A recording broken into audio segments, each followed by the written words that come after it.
My name is Samantha. I'm 33, and for the past 2 years, I thought I knew exactly where my life was going. Richard and I had met at a friend's wedding. It wasn't one of those whirlwind romances. It was more subtle, like a slow sunrise I hadn't realized I'd been waiting for. We bonded over silly complaints about the dry chicken and the terrible playlist at the reception. 2 weeks later, we were dating, and life felt comfortable. Richard was charming, confident, the kind of man who drew people in effortlessly. I was steady, predictable, reliable, traits he said he admired.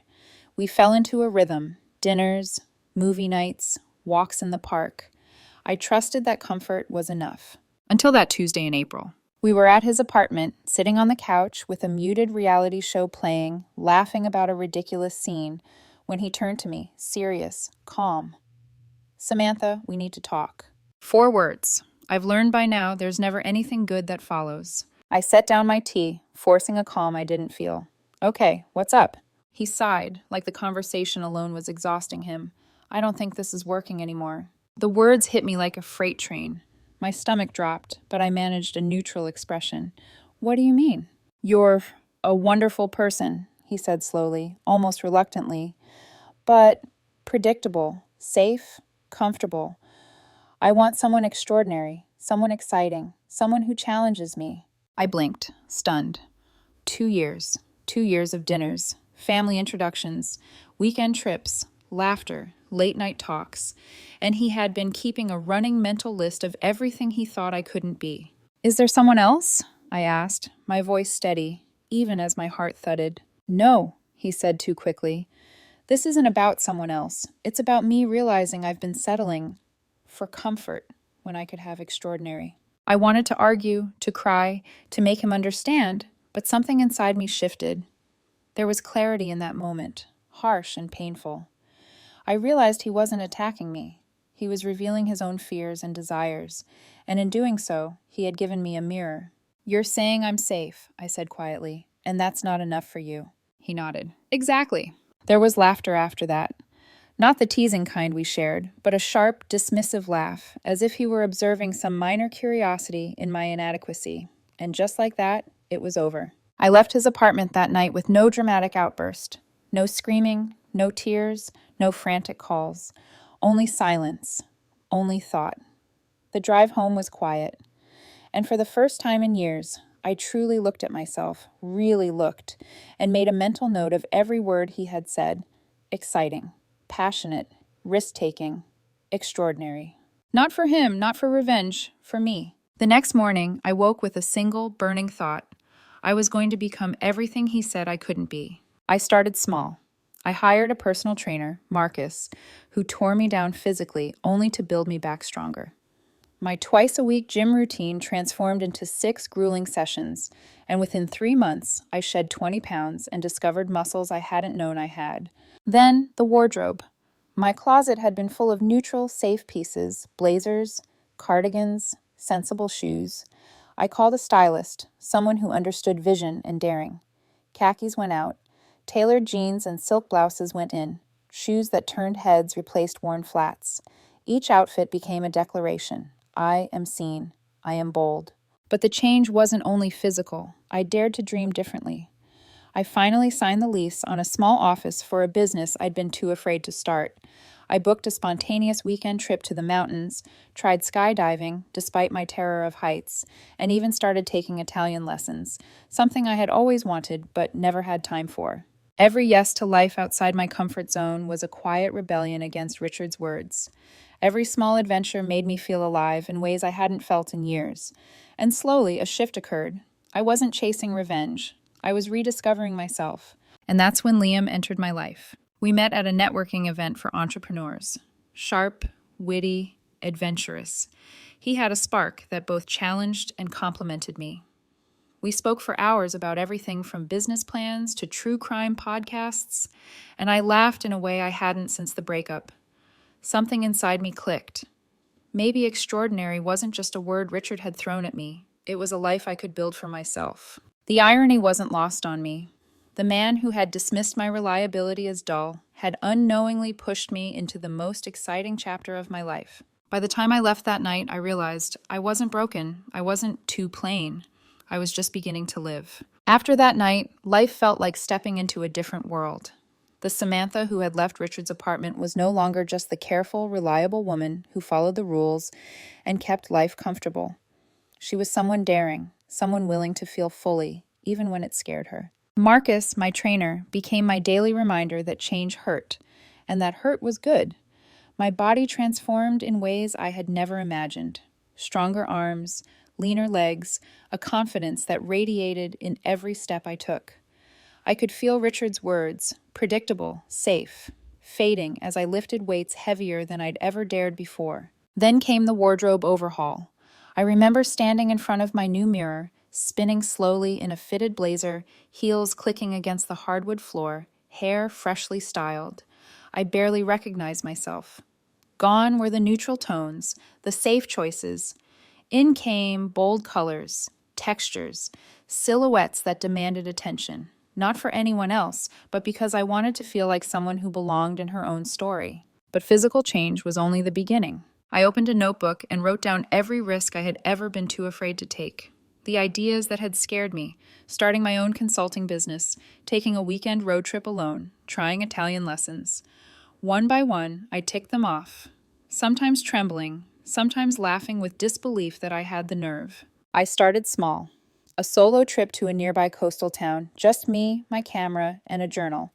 I hiked cliffs I thought I couldn't manage, stayed up late to watch the stars, and ate pasta at a little trattoria, struggling through Italian with the waiter. Every yes I said to life felt like a rebellion against my old self, a declaration that I would not shrink to fit anyone else's expectations. And then Liam came into sharper focus. We met at that networking event, yes, but it wasn't just a casual introduction. He had this way of listening that made you feel seen, truly seen, without judgment. Our conversation had started with business, contracts, strategies, marketing trends, but it had quickly spiraled into laughter over shared obsessions with true crime podcasts and travel dreams. I found myself daring to joke, to tease, to reveal quirks I usually kept hidden, and he responded with the same candor. By the second meeting, I knew this was different. Unlike Richard, who had criticized my reliability, Liam appreciated it. "You show up," he said one night over wine. "You listen. You remember. That matters. So many people don't." His words hit me harder than any compliment Richard had ever given. Reliability, something Richard had called boring, was, to Liam, extraordinary. And I realized then that the extraordinary Richard had sought wasn't a quality I lacked. It was a matter of perspective. I began taking more risks, pitching my business ideas to potential clients, hosting events, speaking in front of groups. Each success, each small triumph, made me bolder. And when I wasn't working, I was living, climbing rocks despite my fear, volunteering at the animal shelter, even attending an improv class that terrified me. Every step forward reminded me that life was far bigger than comfort. The Samantha who had been safe, predictable, and too cautious was gone. In her place was someone alive in a way I hadn't known I could be. And yet, beneath the exhilaration, a quiet shadow lingered. Richard's words still echoed. Safe, predictable, boring. But instead of sinking me, they propelled me forward. They were the push I didn't know I needed. One evening, I caught myself smiling at my reflection in the window after a long day at the office. I thought of Richard, not with anger, not with longing, but with gratitude. He had underestimated me. He had inadvertently set me free. And Liam, he was proof that living fully could be shared, that extraordinary didn't have to be lonely. By the time the leaves turned amber in early September, I was no longer the same Samantha. Physically, emotionally, professionally, I was transformed. I had embraced fear, risk, and uncertainty. And more than that, I was happy, truly happy. I realized that life had given me a second chance, not at Richard, not at what I thought I wanted, but at myself. And for the first time, I didn't just feel alive, I felt unstoppable. By October, my life had begun to feel like a story I could barely recognize, but one I loved telling. Liam and I were officially together, and our connection was effortless, yet thrilling. He challenged me in ways Richard never had, intellectually, emotionally, even in small adventures. A casual dinner became an impromptu scavenger hunt across the city. A quiet coffee turned into a spontaneous drive through the countryside, chasing the last rays of sunlight. The contrast between him and Richard was stark. Richard had dismissed my steadiness as boring. Liam saw it as strength. I realized, with a mixture of amusement and satisfaction, that reliability was not a flaw, it was a foundation. But just as life felt perfectly balanced, a shadow from the past appeared. It started with whispers. Mutual friends mentioned that Richard had been asking about me, that he seemed curious. And then came the night I saw her, Clara, Richard's ex-girlfriend, in the corner of a restaurant where Liam and I were celebrating my latest business milestone. She was striking, confident, clearly used to attention, and she was looking at me. Not overtly hostile, not friendly, just watching, evaluating. I froze for a moment, an old instinct kicking in, the same one that had made me shrink in front of Richard's critiques. But this time I didn't retreat. I reminded myself I wasn't the same Samantha, not anymore. Liam noticed immediately. "Who is that?" he asked softly, a protective glint in his eyes. "That," I said, smiling faintly, "is history." Clara's presence was a subtle test, a ripple from the past. And yet, as I looked at Liam, the way he leaned forward, genuinely engaged in my excitement about a client meeting, laughing at my jokes, I realized how far I'd come. I no longer needed validation from anyone who had dismissed me. Over the next few weeks, encounters with Clara and murmurs about Richard became increasingly frequent. A friend ran into him at a cafe. Another spotted Clara at a gallery opening, asking after me. It was tempting, the idea that Richard might regret what he lost. But each time, I reminded myself of one truth. I had changed, I had grown, and I was happy, fully, deliberately, undeniably happy. Liam and I kept building our life. I felt seen, appreciated, and challenged in ways that excited every part of me. When we argued, and we sometimes did, it was healthy, constructive. We listened, we adapted, we compromised. It was a partnership, not a hierarchy, not a judgment. One evening, after a long day of work, Liam and I sat on my balcony watching the city lights flicker.